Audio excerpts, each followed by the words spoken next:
Life in Letters. The presenting sponsor of My Life in Letters is sprayplanet.com.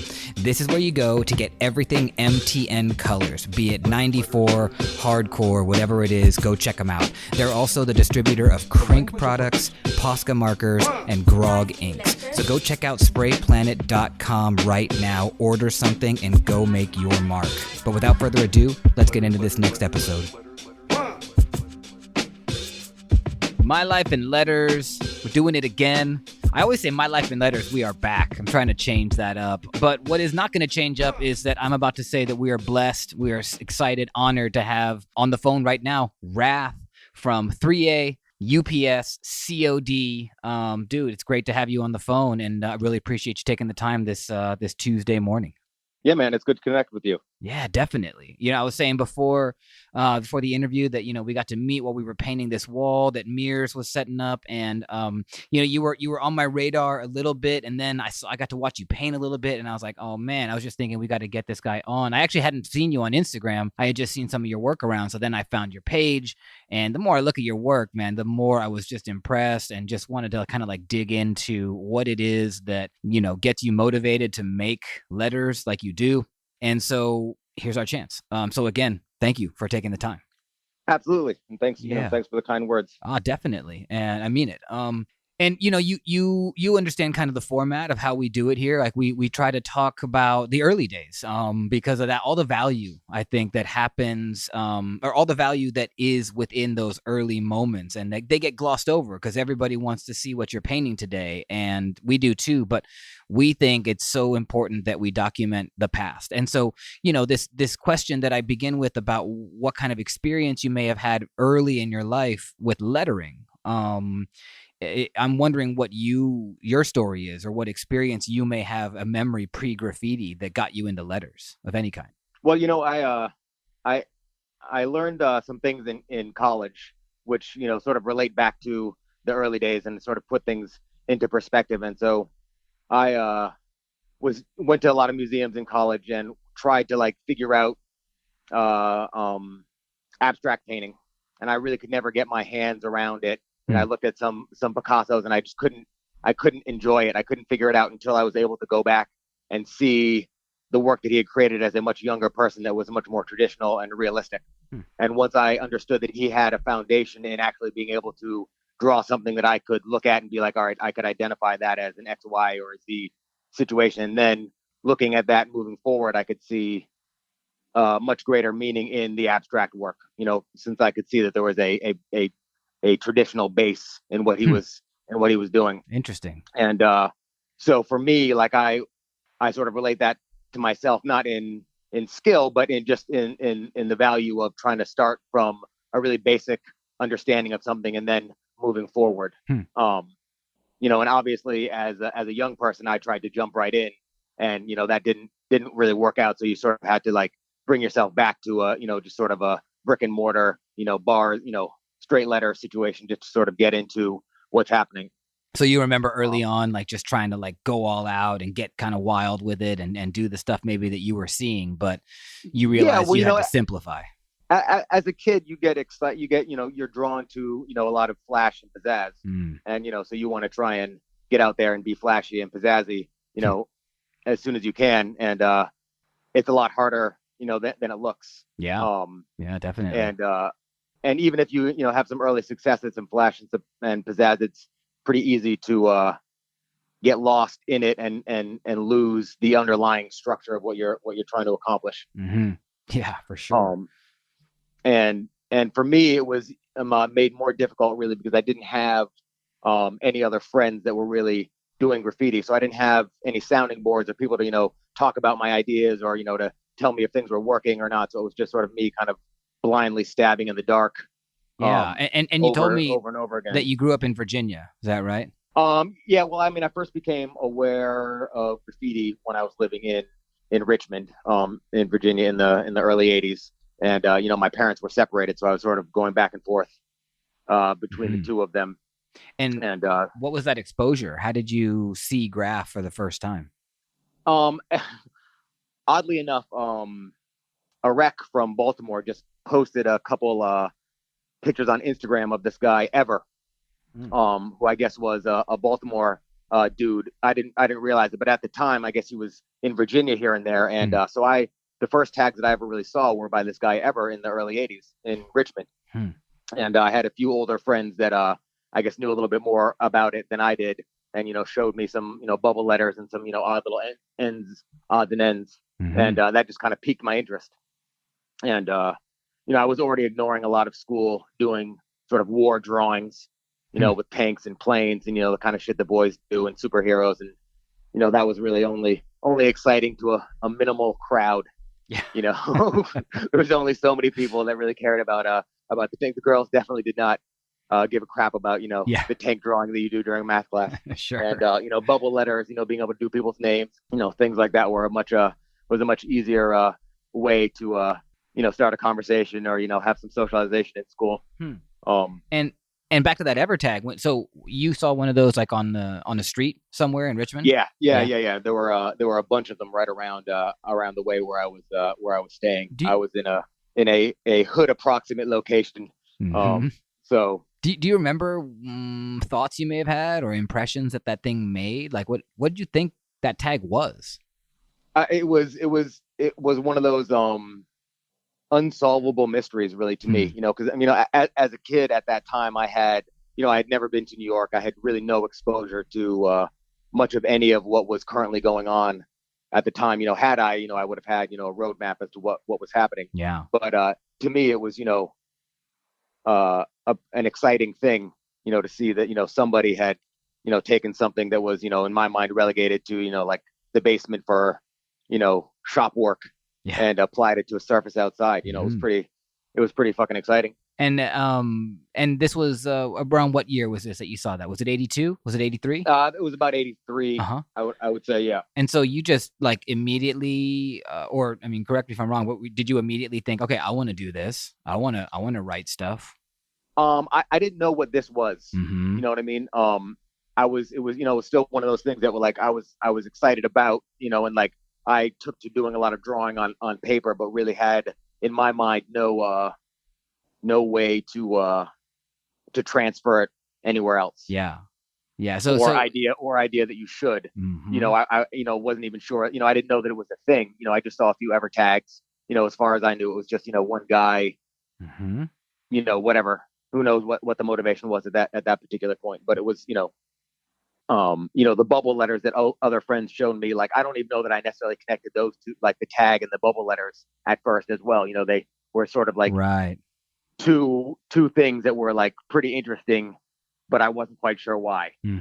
And so you didn't understand it, but you were gravitated towards it. You were interested in it. And you said that you were doing like little bubble letters. I'm curious about those bubble letters that you were drawing in class to kind of socialize. Where were you getting influence to make those? Do you remember? So this was a time, or I was living in a place where, for some reason, this happened to me throughout my life. For some reason, wherever I live, the radios that I have never pick up the stations that all my other friends are listening to. And so, in the early '80s, as like the rap phenomenon was kicking, like I was stuck with like my dad's Beatle records, and trying to, I would sit there. Like turning the dial for Ever, trying to get the right. So my only access was to like go to school, and like my friends would have like lyrics and stuff written down. They would write the lyrics down to help memorize. So like in class, like you could copy like the real Roxanne lyrics, and like you'd have them on a piece of paper. And I I think just like on those pieces of paper, like the penmanship that people had, there was like a real like specific flair with the R and I's. Always had like some flourish on the top, and I think there would be like random like bubble letters, maybe inspired by album covers that I'd just never seen. So there was just like a very weird and like organic sort of influence of where that kind of stuff came from. So I was just sort of copying something that to me was in the ether, but I think to everyone else was something that was like a part of daily life. When did you catch up? When did your radio tune in? My radio, I think, tuned in when my mom, in a plight of desperation to sort of get me to relax a little bit as a angry young kid, bought me spray can art or subway art, whichever one. Subway art. Man, she had no idea what she was about to do. No, I mean, no, she did not. And that's cool though. Wow. So your and yeah, no, that was mom I saw mean, that. I got, I was obviously like into things for a while at that point. And Hmm. when I got that book, I was, I don't think I put that book down for about 3 weeks. I didn't leave the house. I didn't really have a lot of interest in anything else. I was like Yeah. fucking open. Do you remember And anything, a piece or a car in particular that stood out from that book? well, the Too Many piece by Dundee is still, Hmm. my favorite situation ever. A lot of the Futura stuff kind of blew my mind because it was so different from everything else, and I Yeah. couldn't figure out, what was happening with it. And then just a lot of the sort of indirect, discussions about getting things done or equipment, and I know at the time when I was in Boston, when I got the book, they had pictures of train car keys, Hmm. which we ended up getting in Boston. But I had already had them in Boston before that. But I had never, considered it a tool of graffiti. We'd always used it just to get on the train for free. Mm. So the way the trains were set up in Boston, there was a front door. Everyone got on the front door, sort of like a bus, Mhm. and the train was sort of set up in a mirror image. So there was the same front door on the back end of the bus. I mean, on the back end of the train on the other side of the car, so that it could flip around and go the other way. Sure.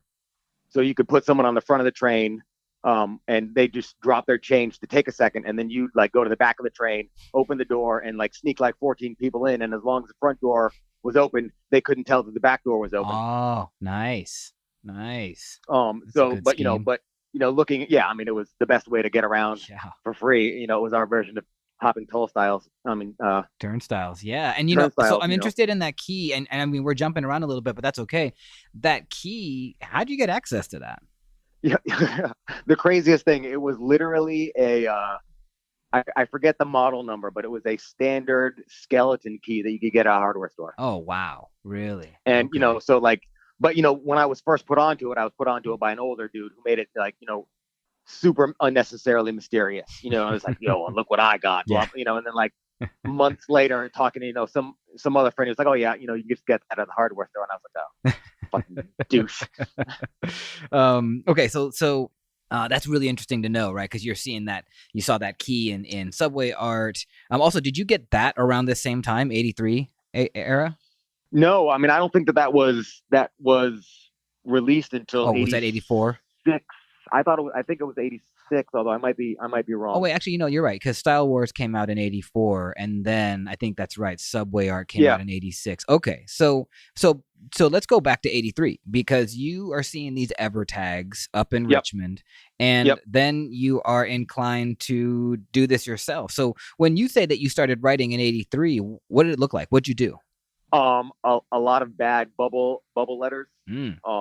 And these were on paper, like or were bathroom you tags at school? Yeah. Okay. But that was pretty much the extent of it. But you threw you threw yourself in the older ring basically in 83, and you were doing it. Okay. Mm-hmm. I had an older friend at that point who put me on to like Keith Haring, and he was really into the kind of stuff that Keith Haring was doing, and I had like still at that point no idea of like where he fit in, or if there was something that he actually fit into. But there was something about he drew some letters, but mostly it was sort of like those character based kind of things, which I enjoyed, but that wasn't really what I was like in my mind. That wasn't what I was going for. Sure. So I was sort of extrapolating on that into the kind of bubble letters, and I still have a few of the old bubble letters that I did. I remember one that I have specifically that said bogus, because that was that was, I don't know, I guess that was the word at the time. Nice. Everything was bogus. Yeah. And I remember like my dad yelling at me because I brought it to the dinner table, pretty proud of it, and was trying to show it to him, and he didn't, give a fuck about it. And actually that brings up a good question, that your mom gave you a copy of Subway art. Did they encourage you like artistically when she gave you that book? What do you think that she was thinking was going to happen? Because you had mentioned that you were an angry kid, or you had angst, and you probably needed outlets. I mean, based on conversations I've had recently with her, it was definitely the allure of it was clearly much stronger and longer lasting than she ever had expected. And I know that in the months and years following that exposure, there were many nights that I would come stumbling in at 4 or 5 o'clock in the morning, and she'd be like sleeping on the couch, like a nervous wreck, wondering where the hell I was, because I had shown up when I was supposed to show up. But I think she was always encouraging about drawing and art. And what about your dad? He was encouraging-ish. Okay. I think that, he was like an old school dude, and like didn't grow up in the era of like talking to kids. Yeah. What I mean? Like totally. Kids weren't really, like something that like had ideas or things that you really, you told them shit and you showed them shit. Yeah. And they were supposed to be quiet and learn that shit. And at some point they'd become an adult and you might have, some discussions about things. Right. Okay. So he didn't discourage you, but he just didn't really encourage you, and maybe he didn't engage you the way maybe parents do now. Right. I mean, I'm 100% sure that if in the days when I started really going out at night, I was living with him, I probably would not be writing graffiti right now. Mm-hmm. Okay. Yeah, because he would. Because I would have only been able to sustain so many ass whoopings before I had to find something else to do. Okay. And so you mentioned that in '83 you started doing bubble letters, tags in the bathroom. Did you choose a name right away? Did you know that was something to do, to have a name? I didn't for a while, but I was just like mostly writing bogus. Mm-hmm. So in the early days I wrote bogus. All right. Then I wrote tame for no apparent reason. And then in summer of '85 I was in Virginia, and I started writing Speedy 3 at that point. And that was a name that I ran with for quite a while until I started writing Rath. And so with Speedy 3, or actually let's go to summer '85, how old were you? I was 12. In '85 you were 12 years old. So you first did some tags when you were 9 years old when you were 10 years old in '83. Yeah. Okay. Yeah. And so you're in 4th grade, it's bathroom stuff. Like you said, you wanted to do bubbles for the girls or to gain some sort of social kind of cred. When you get to Speedy 3, 2 years later, you have a copy of Subway Art. I'm presuming that you started to make connections with other writers between '83 and '85. Very few. I picked up Speedy 3 right before I got Subway Art. Mm-hmm. And then remember looking in Subway Art and seeing there's a car in Subway Art that has a bunch of tombstones on it, I presume, for writers that had passed away, and one of them was Speedy, and that sort of got me a little bit frustrated. But I kept running with it for a few years until the Double E's decided to wreak havoc on my need for like having things balanced. Yeah. And so then I'm also curious, like, how many years did you write Speedy 3? Until I think about 88. Mm-hmm. Between 88 and 89, I was kind of transitioning. And so now you're like 15 or 16, still in Richmond, or also you mentioned no, I was in Boston. Okay, because was your dad in Boston? Your mom was in Richmond. Other way around. Okay, and so pretty big difference, I'm guessing, between those two cities, right? Boston's a little bit denser. It's more urban. It's more populated. It probably had a much more active scene as well. Yeah. But you still weren't meeting people. How come you think you weren't making those connections? Was this just back to the radio wouldn't tune in kind of vibe that was happening in your life? Or was there other influences? I was outside the city in the suburbs. And I, because I had, been sort of fucking around, my mom put me in a pretty uptight private school. Mm-hmm. And so, just in my day-to-day interactions, there was really no room for me to run across other writers, and I did run across a few writers that were, that I would finally end up meeting and spend a little time with. But that was sort of the era where it was hard to get in as an outsider, especially with a certain set of writers in Boston. There was a real protect the gates Sure. Yeah. idea, and Mhm. like, so, even the few times that I got to meet people a lot of times were really standoffish, and not really trying to be like, hey, let's get down and go out and do something, Yeah. Or let or me teach you this thing. Yeah. yeah, and it took some time for me to find people like that, and I remember actually, what I consider to be, like one of the first official pieces that I did writing Speedy. I was with a few older dudes from Boston who I, just felt, like pretty lucky and privileged to have managed to get up with. Who were those But guys? those were this dude Sick, but mostly this dude Sway, who had been just like killing Boston, Hmm. with just like a lot of like really fresh pieces, and what I found more interesting was the amount of effort he was putting into the backgrounds that went along with the pieces. Hmm. Okay. Nice. And I know this guy. I found a spot that he had in Boston. There was a time where people had their own personal sort of Hall of Fames, where they'd find like a little area Hmm. and just do a bunch of pieces in that area and just use it as a space to sort of get loose and practice. Mm-hmm. But it would be sort of hidden and out of the way, and they wouldn't people really put people onto it. Sort of keep it to themselves. That's pretty cool. And Yeah. he had one that was in an open air area. And so at one point I saw just like a full background done with no piece one night. And the next 2 days later I came by and there was a piece just like on top of it. Hmm. And like, so that like put, an idea in my head that, there was like a layering situation happening, because that, at the time I had no idea. Yeah. What did that background look like? It was real. This dude was like kind of a leather jackety rock music kind of guy. Mm-hmm. And so it was like a real kind of trippy, rocky kind of vibe with like mushrooms and like dots and like clouds and, a lot of colors. Sort of what I have associated in the back of my mind with like Chrome Angels fills in like in the early 80s. Nice. That Okay. kind of vibe, but like a sort of a more like American rock influence.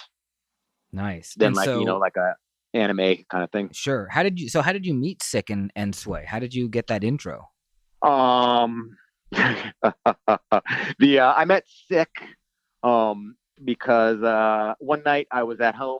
My sister rolled in and said that somebody was following her, and so I was, got all, macho dude, and was like, all right, show me where this, fucker is. And so we, went down. There was like a little town center near the house. We rolled down there, and there he was. So I like kind of stuck him up with a knife, and I was like, yo, you can't. Oh, I didn't stick him up with a knife, but I rolled on him with the knife, and I was like, trying to find out, why he was following my sister and blah, blah, blah, blah. And so that situation kind of like fizzled out as I was like, yelling at him not to follow my sister. And clearly I wasn't planning on stabbing him. So I guess I put the knife away and went home. And then a few nights later, I was at the train station. He was there with one of his boys, and like they caught a bunch of tags on a train. Like the train pulled into the station, and climbed on the back and took a bunch of tags. And I was like, oh, these guys right. And wait, insides or outsides? Outsides, like motion tags. We had not where I was. Our lines weren't proper subways. They were they had above the train electric lines instead of a third rail, and they had little cabooses. The little bumpers on the back to connect the train, so you couldn't go from one car to the other. You could only stay locally on one car. Okay. And generally, they just had one car on the track, so they just hopped up on the back bumper and like took tags on the conductor's window of the back of the train.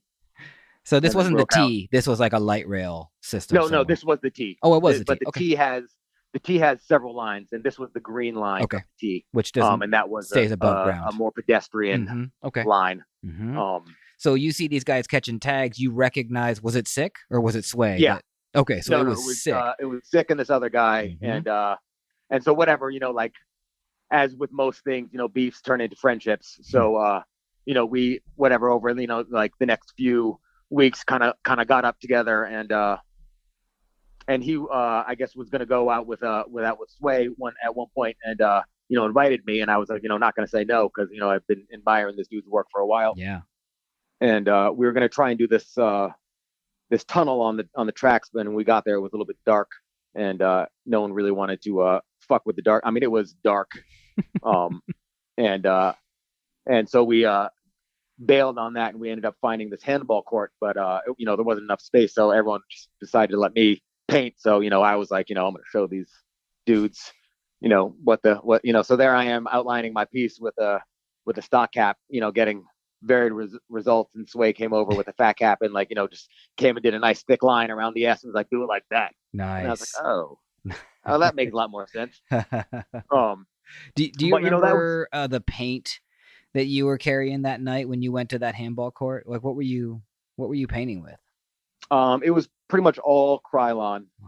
And it was a mishmash of like their second generation original color. So I think there was definitely no icy grapes and those things. Hot but I think there was a lot of aqua turquoise, popsicle oranges, clover greens. Yeah, all banner dope reds. Colors. Yeah. Do you remember? It was definitely just an absolute mishmash of those colors, and the piece was just like a bunch of like fades within like bubbles and like just random stuff going on inside without like a lot of cohesion. But I mean, that still sounds kind of advanced, I think, for someone who'd only been writing for a few years. So couple questions: how did you come up on all that Krylon? And then were you looking to Subway art for fill ideas and color schemes? I was looking at Subway art for pretty much everything. Yeah. But at the time also there was a lot of stuff in Boston. I was not proficient with a camera, so I would try and take pictures, and I would get like this, my mom had like a 35 millimeter camera. And back in those days it was all manual. Yeah. So I would go out and I would do the best I could, and I would get these photos that like you could not know what the fuck you were looking at. It was just so blurry, and like so like I would try and document things, I would get so I couldn't look at the thing, because graffiti is temporary. I could only see it in Boston, like for a few days, and then it would be gone. And so like I would be inspired by a lot of that stuff, but I couldn't reference it long enough to like know what I was really being inspired by. And that Subway art, since I had it at home, it wasn't going anywhere. Yeah. That was something that I could spend a lot more time with. And then, but still at that point, like I couldn't really emulate any of it because I didn't know, a lot of not a lot of that stuff was really foundational stuff in terms of, this is the basic simple style. It was there, but it wasn't hierarchically demonstrated. So like you had to go in there and actually see, this is something simple, and building off of this, you're going to get something like this. So like I would try and emulate a lot of stuff, but in my mind, I wasn't, really like pragmatically thinking about what I was doing and how it should build off of something else. Yeah, of course. I think that's the same story for a lot of kids. So yeah, I mean, that makes perfect sense. And then that other question about the cans, how are you coming up on all that Krylon? The same hardware store that I got the train keys at. And then I know at one point in a fit of frustration, after finding all of this paint that I had, my mom agreed to buy me some so that I wouldn't steal it, which then I usually kept that paint where she could see it. So then, she wouldn't see the paint that I was actually stealing and then be worried about it. So you were racking and then you were getting hooked up. Well, I mean, I got hooked up once, and I tried to just keep that hookup like in prominent view so that, she wouldn't get too suspicious that, whatever. Like, I don't know what she thought, like why that paint was always there. Yeah. or what was it, in my mind, I was pretty slick. I've been told recently by my wife that I'm really not that slick, and that my family knows a lot of the things that I do that I feel like they don't know. So, who knows? Who knows what you knew and what you didn't know? Yeah, that's hilarious. Okay, so that's how you have all these supplies. You were racking, and that night you guys went to the tunnel. Instead, you ended up at the handball court. And when Sway gave, or was it Sick that gave you that fat cap? I can't remember. It was Sway. You said it was Sway.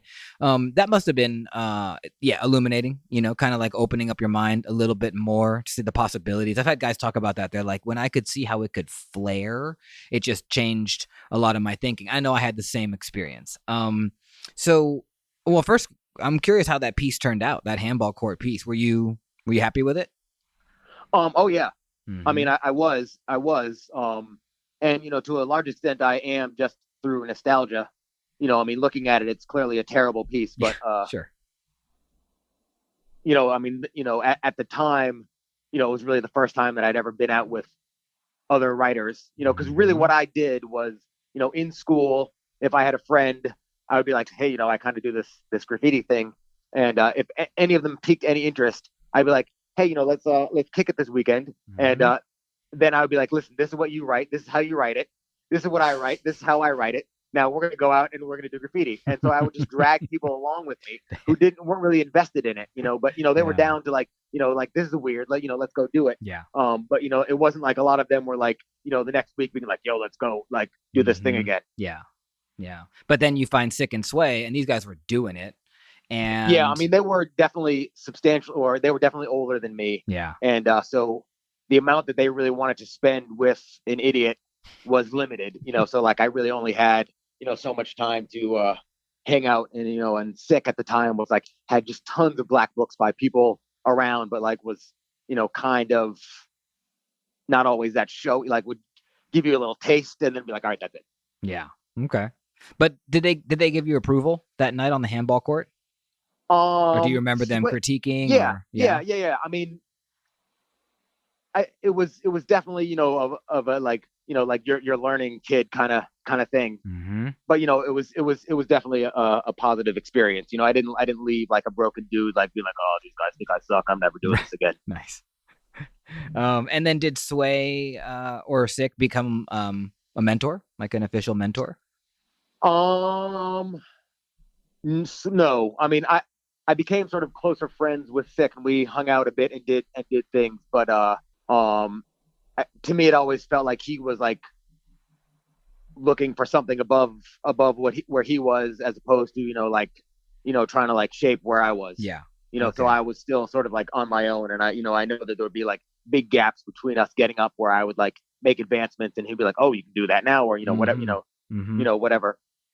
And did you ever So end up getting a true mentor? no, I Really? mean, now that Hmm. once I got to college, and where UPS started, like, and I had friends that were in it that we would like, and roommates, we would hang out. There was, it wasn't necessarily a mentor situation, but there was enough Back and forth. camaraderie Yeah. and Yeah. back and forth, and Sure. like hopefully honest feedback where you got some better perspective as to what you were doing. Mm-hmm. And so this night though, this handball court in also, was that in Boston or was that out in the burbs? It was sort of on the very edge of Boston. Where were you living though? What suburban area? I was living in Newton, Mm-hmm. Massachusetts at the time, Mm-hmm. which Okay. is sort of west of Sure. Boston. Yeah. And so you were like kind of on the fringe of Newton and Boston, and you guys do this handball court, and it went pretty well. Um, I'm just interested in like how things progressed. Also, was that 86? 86, Uh-huh. 87. Uh-huh. And so now you're like 15, 6, 17. Are you a senior in high school? Almost? No, it couldn't. And then it had to have been no. Let's see. You were younger? I was about 14 at that point. Okay. 14. And No, 15 at that point. And so then how did graph kind of factor into your high school days? Was it a weekend thing? Was it nightly? Was there a balance? Did you become a terrible student? How'd things go? Well, up front, I was never a really good student. Okay. And art, graffiti, I mean, drawing before graffiti, obviously I was drawing these war pictures and superhero guys, Mm-hmm. so school was a painful activity for me a Mm. lot of the time. Some of it I was bored, some of it I was over challenged or under, the myriad of reasons why things, Sure. don't seem to work out. And after the handball court situation, I was still, being mostly a normal teenager, playing sports at school, because I was Mhm. going to this private school. So it was pretty, my days were pretty locked down, and homework was pretty, work after school was also pretty serious. And, I might not put my entire effort into it, but, I had to get it done. Yeah. The quality of said doneness was often questionable. Yeah. So graffiti at that point was definitely more of, you know, uh, weekend execution, week Mhm. planning. Yeah. Like, so I would, throughout the week would be planning where I want to go or what I want to do or doing sketches, Mm-hmm. and, I could get out every now and then, during the week, and do a few tags and things like that, but nothing too major. Yeah. And basically like your school schedule plus having your mom around, I mean, that kind of kept you in check throughout the week. Were you did you draw a lot? Did you get a black book? You mentioned that it was Sick or Sway had a lot of black books. Did you get into black booking and drawing full pieces and Oh practicing yeah. your I mean, craft there? I had been, black booking, since, the early, I mean, I've always had a sketchbook. Mm-hmm.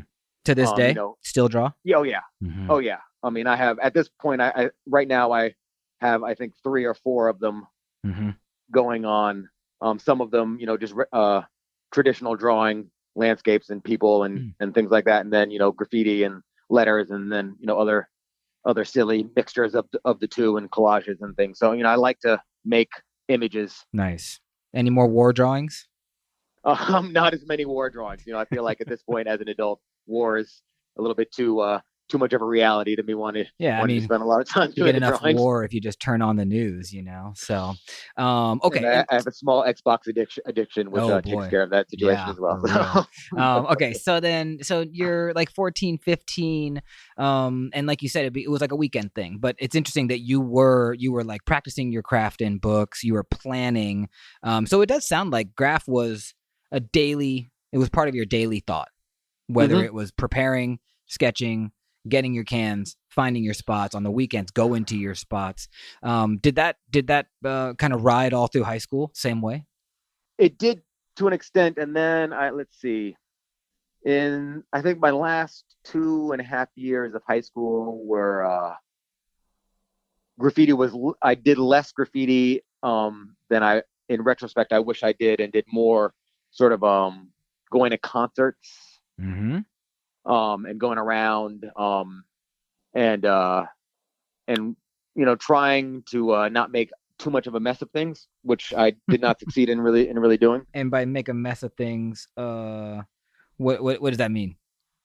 Mostly let down my mom. I think that really means, I mean, as a young person, you've got ideas of what you want to do, and then you've got a lot of expectations, and you try and do the best you can to either to balance them, or completely ignore one of them or the other of them. Okay. And I would sort of do these zigzags where I was like, faithfully following my own ideas of being a young person, doing graffiti and fucking off, and then trying to tack back in the other direction, and try and be a better student, and possibly not the person in my extended family who, like, everyone's like, oh, that poor guy, like, he had so much promise and look at what he's doing.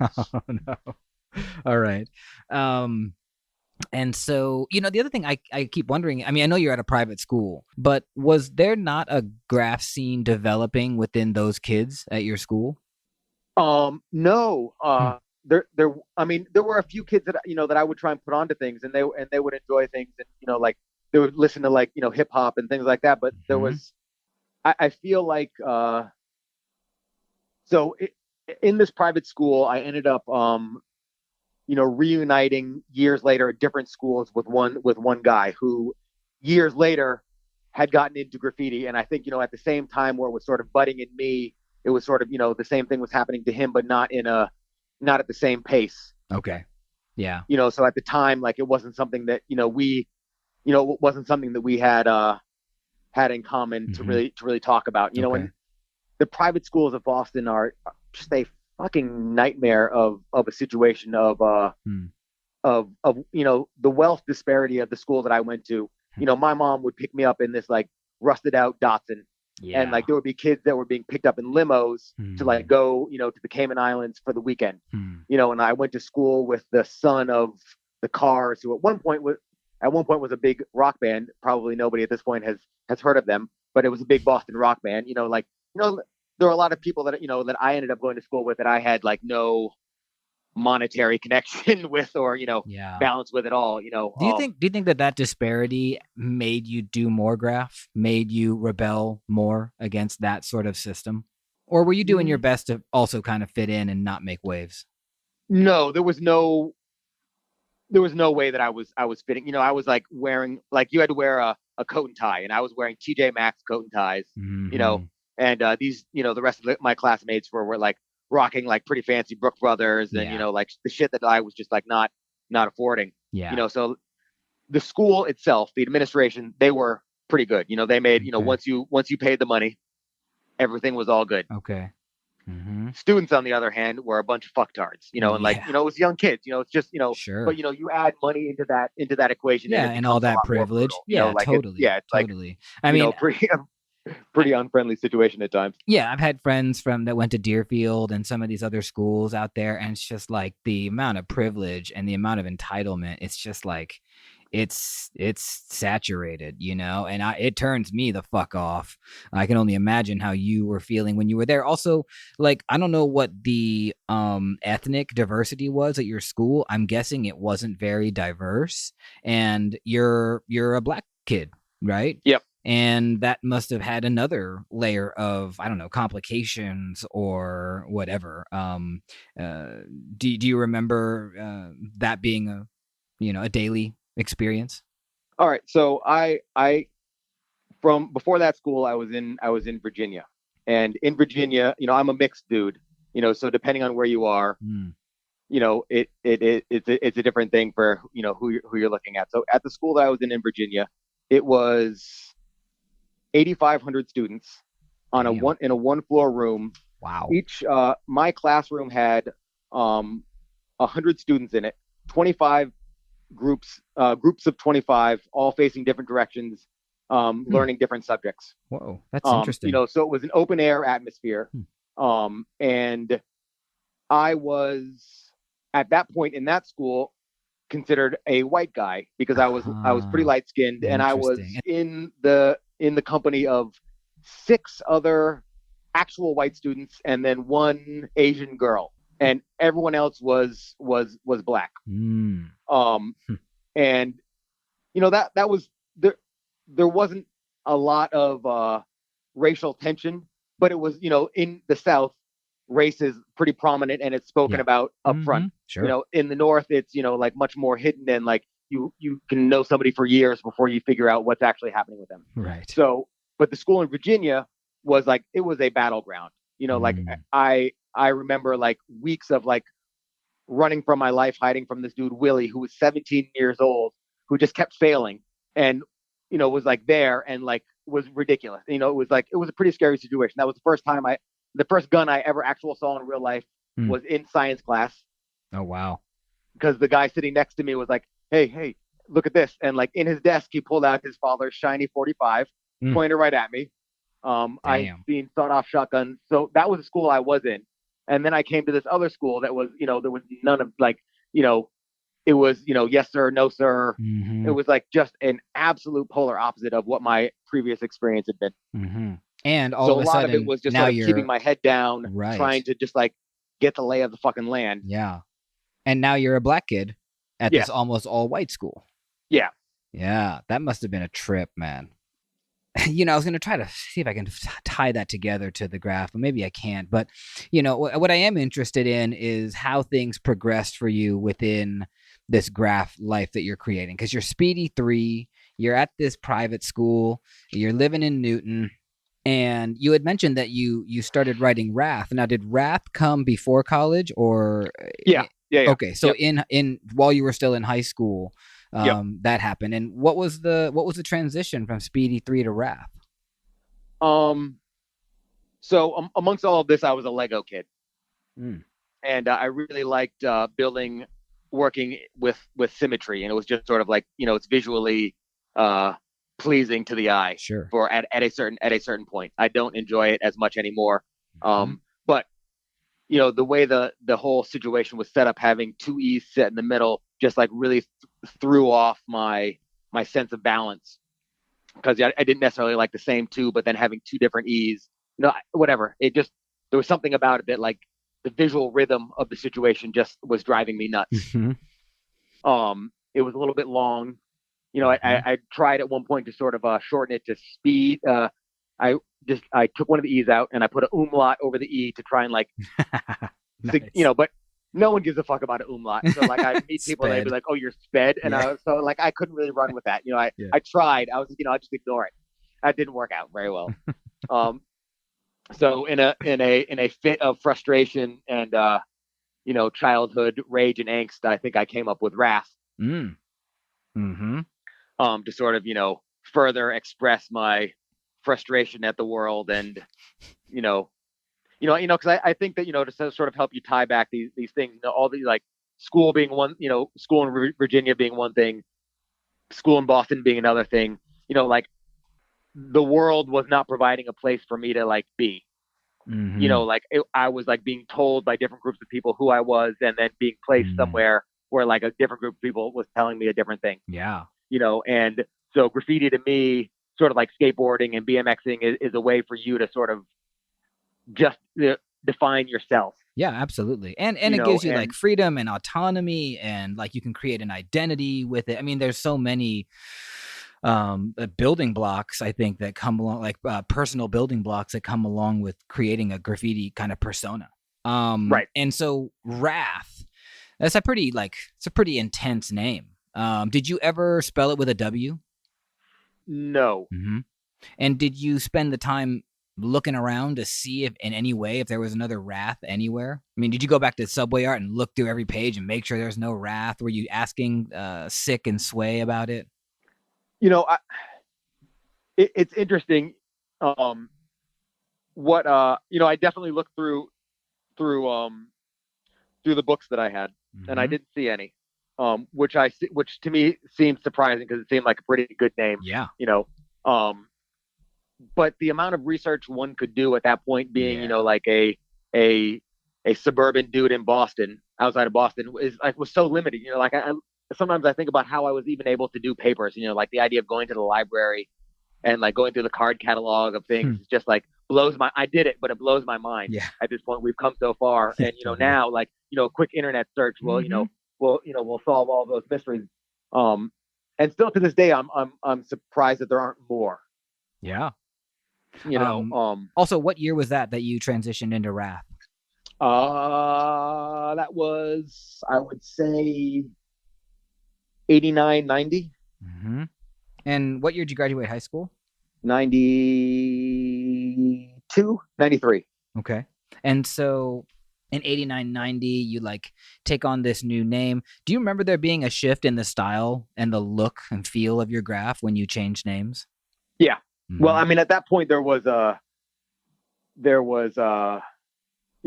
been paying attention in Boston, to a much, greater extent and for a longer period of time. So I had sort of, many more reference points to, as to who was doing what and what they were doing. And that's actually a really good point. And actually, how they were doing it then and how they're doing it now. Yeah. Can you tell us, because those of us who weren't there, tell us a little bit about Boston 89, 90, the graph scene, who you were seeing, what was getting bombed, like what was the vibe? It was pretty ruthless, so in prior to that, when about the time when I did this speed piece with Sick and Sway, there was this bomber Mass, MASS, who was definitely Boston's first all city dude, and there wasn't like anywhere, suburb, city, anywhere you could go where he wasn't somewhere in a pretty significant form. Nice. And he had what I considered to be a pretty classic Boston style throw up, which I think, as it turns out, is a fairly mid 80s classic New York style throw up. Okay. That was, I think that there was a lot of back and forth between those places, just that I was unaware of who was coming from where. But sort of in that time period, there was a generation of writers as myself who were sort of picking things up. And so by the time it was 89, 90, a lot of those guys were in full swing. So there was the 5A crew in Boston. There was Cole. There were a bunch of crews that were, really making a lot of noise. Mm-hmm. And they were, I think, moving rapidly through, like learning how to do graffiti and, mimicking, this style and that style, to then developing like a style that sort of became what I would consider to be like a Boston situation. Mm-hmm. Okay. And Also, where were you seeing a lot of this? Was there a rooftop scene? I know there was trackside stuff. I always wondered if there was like a bomb, like a bus hopping scene like we had in San Francisco at that time. What was the situation with that? it was a lot of track sides. Mhm. And there was the elevated train that ran through the other side of Boston from me. And there were rooftops there. I didn't spend as much time on that side of Boston, so I didn't see as much of that as I Okay. have in later years in photographs. Mhm. But a lot of there was a lot of street bombing, and so just you could sort of walk around areas and have access to it. And there was the gallery scene, which was through word of mouth, you would find out where someone's gallery was. And, like you could kind of like roll there. And if you're lucky, no one was there and you could, walk around and, sort of see what was happening. So it was, there was a lot of, sort of underground stuff going on as well. Okay. And that was sort Interesting. of out of the public eye.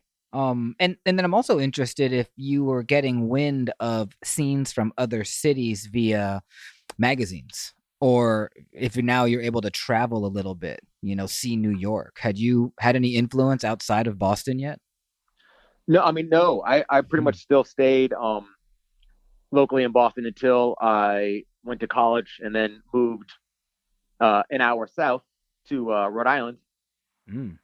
But Rhode Island at that point didn't have a lot going on, Hmm. and at that point I had, that's where UPS started, and I had my previous 10 years of mistakes and knowledge and just idea of Boston, just sort of like being able to figure out location, where good locations are and ways of in and out.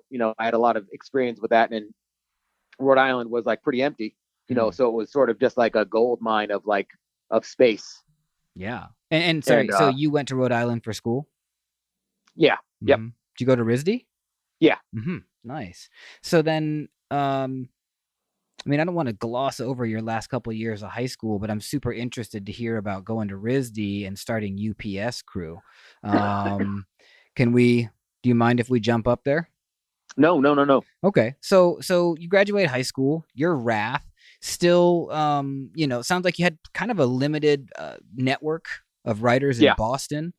I mean, getting into RISD in 1992, 93, it must have been pretty big deal. It must have been pretty excited. RISD was pretty prominent, famous school. Did you go there for fine art, or what did you study there? yeah. I studied printmaking there, and Nice. yeah, no, I was Okay. definitely stoked on it. I mean, I was just to backtrack a second, I spent a lot of the last year in high school making up for the previous years in high Yeah, school where because I you was had said that you being weren't a sort of very good derelict. student, and so I'm Yeah, interested in how you get into a school like RISD. So that's what you did. Senior year, yeah, you kind of got heads down, got to work, cleaned up everything, must have gotten decent grades, and you must have put together a portfolio of some kind.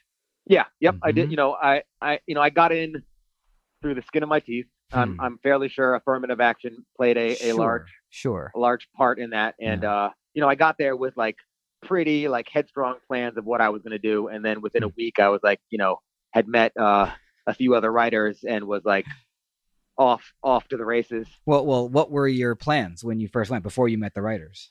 Well, I at in towards the end of high school I quit smoking, and I was pretty much just focused on studying and getting into college. I still Okay. did quite a bit. Obviously I had to do a lot of drawing and artwork to build a portfolio. Yeah. In and amongst that, was uh, some graffiti. There was a guy in my high school was there from New York. This guy Uni 156 who helped. Who I did some hung out with a bit and tried to learn some from. But he was Hmm. pretty.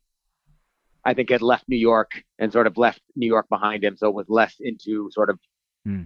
showing me things. So my graffiti in my last 2 years of high school was sort of limited, Hmm. um, to a lot of drawing, and it was less activity wise than it could have been. And so I got to school, with this idea that like, all right, based on what I've learned from subway art at this age, this is when most writers just sort of stop writing Hmm. and move on with life, because that was really sort of the way that it was. Yeah. It seemed to me at any rate. But then, I met a few other writers at school at RISD. This guy Prey and this guy Rave from California who was had been an AWR, and he had black books that kind of blew my mind, and immediately, my spark was there again. And I'm still kind of fascinated that you didn't see magazines in the early 90s. You didn't see spray can art, which could introduce you to scenes. No. I had both spray can art and subway art. Those were the two books that I had. So I was less aware of the actual magazines until I got to school and was put onto magazines by friends. I did. For some reason, Tower Records was a place that I didn't fuck with a lot. Oh, you didn't fuck with it? Oh, okay. No, I it's too bad. In retrospect, I know. Actually, for most of our listeners who are listening, they don't know what the fuck Tower Records is. It was a record store. It was a store where you bought music and T-shirts and magazines and posters. They don't have that shit anymore. I love Tower Records. I think that I had a few bad early experiences of unskillfully racking from Tower Records, which sort of put me off from going to the local Tower Records around, or had the local Tower Records around me not be too appreciative of me there. And so and so at a certain point, it probably would have been fine, but in an overabundance of caution and not liking being hassled by people, I just kind of avoided it. Sure. And I think that was at the point where like the sort of zines were sort of popping off, because I had a lot of friends in the hardcore scene in Boston. That was pretty much a lot of the people that I knew and hung out with. I was not necessarily into that music, but those were the people that I knew. They were good people. I enjoyed hanging out with them until they started playing the music, and then it got a little bit loud for me. And I would always encourage maybe some hip hop or something a little bit more mellow.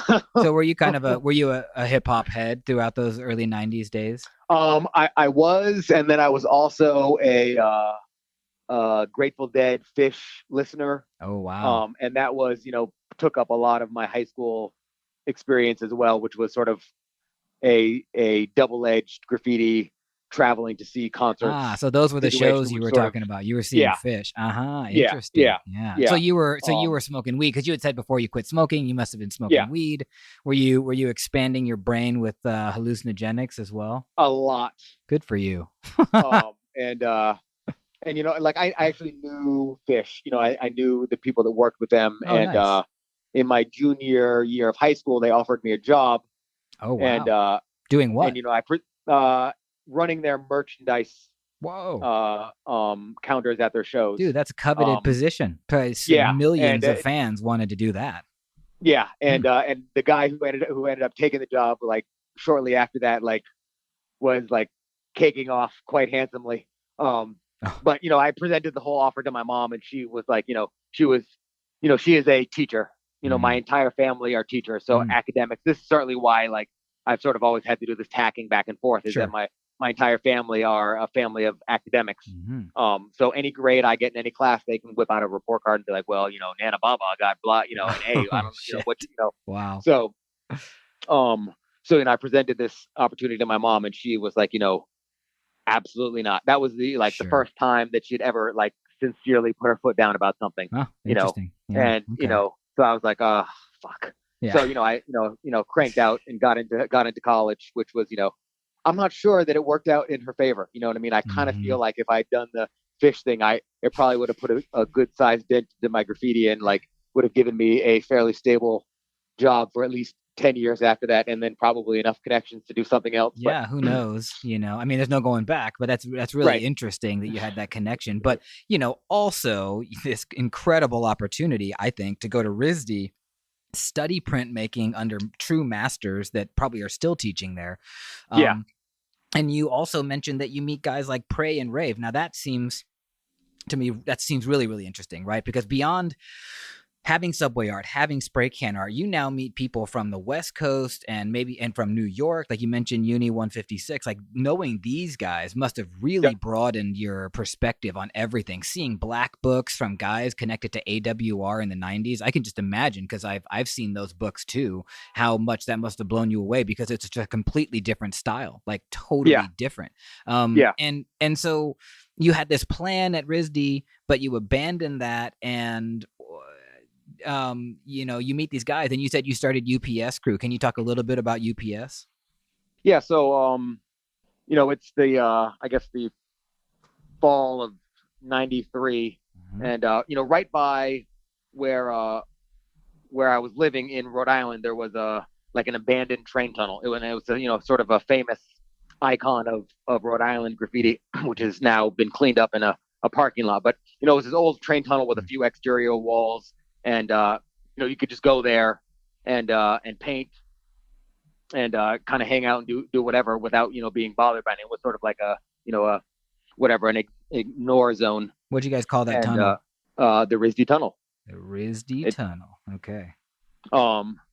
And so with some schoolmates, we would go and just like kind of fuck around. And I don't know. I remember one day driving around, deciding that we should come up with a crew. And for some reason, I decided that UPS was where the letters, and it was never driven by getting up or ups being a thing. Because for some reason, like I've got a lot of pet peeves, and like someone saying like ups is something that has driven me crazy forever. Like someone saying ups crew or something.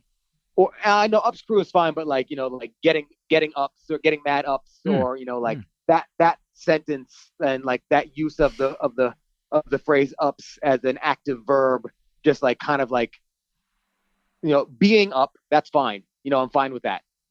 But like adding the S to it, like in that context, sort of drives me crazy. So that's like, so funny. That's so particular. I would like it. I like it, but we need something, for it to stand for, and like, so Urban Paint Squad, I was like, no, that's not quite strong enough. It's kind of whatever. And like, so, we're driving around looking at spots one day.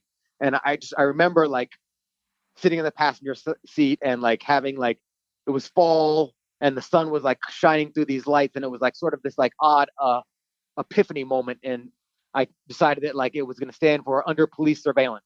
And I was like, that's it's a little wordy, it's a little long, but I was like, at the time I was like, it's like perfect. And a week later, my man Emmett, who now writes above, came up with Unidos para siempre, which is United Forever in dope. Spanish. Yeah. And so that was it. Me, Praise, who wrote Juan at the time, and Above, who wrote EMYT at the time. All formed UPS in the fall of 93 and spent a lot of time doing track sides and just like getting around Rhode Island. And I can imagine now that this is like a big shift in your life. You're now in college, you're away from home, you are this young man, you have this independence, now you have boys, you start like a real crew.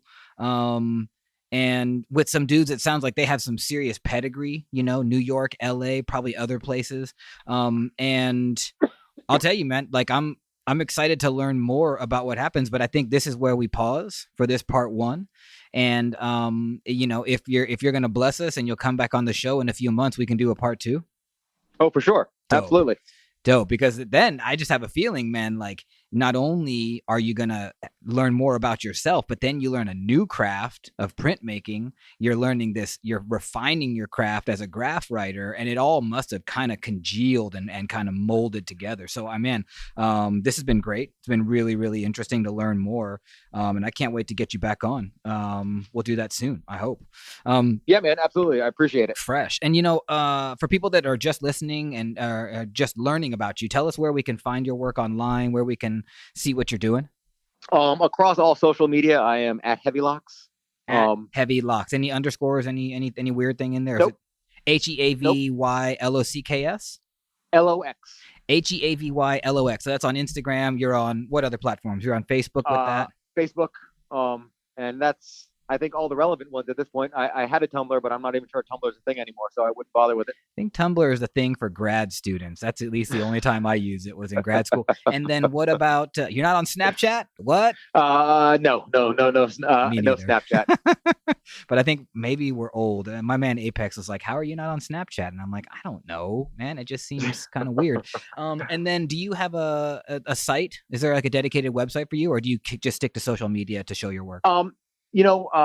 I don't have a website anymore. Mm-hmm. I for a long time, I was a web designer and was sitting in front of a computer every day, all day, and maintained a pretty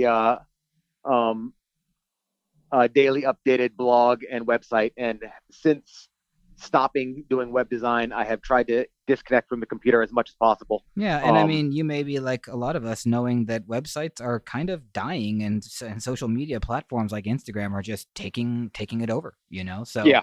That's fine. And I guess I'll give you one more chance to plug. Is there anything coming up? I mean, I see you traveling a lot and doing a lot of different gigs. You got anything in September, October that we should be keeping an eye out for? I'm just trying to work on a little video, but I don't like to talk about too much in the future because things can change. Sure. Sure. But okay.